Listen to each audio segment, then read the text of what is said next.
Before you spend your money on Emily and Rose Toronto, there are a few things you seriously need to know. Because this brand looks polished on the surface but raises some questions once you take a closer look. Emily and Rose Toronto presents itself as a stylish boutique with trendy products and attractive discounts, which can definitely grab attention, especially if you're into fashion deals that seem almost too good to pass up.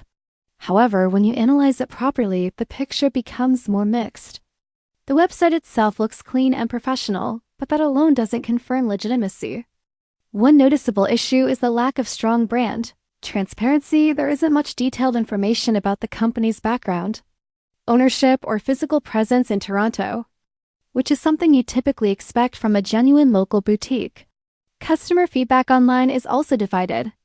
Some buyers claim they received their items and were satisfied with the quality, while others report delayed shipping, poor communication, or products not matching the pictures shown. Another thing to watch out for is pricing strategy. Heavy discounts are everywhere, which can sometimes indicate either overpricing initially or dropshipping style sourcing.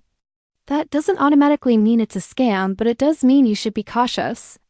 Payment security and checkout seem standard, which is a positive sign, but the real concern comes down to consistency and customer experience.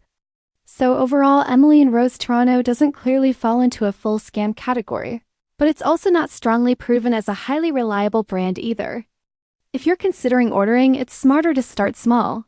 Avoid high-value purchases up front and keep your expectations realistic rather than assuming premium boutique quality.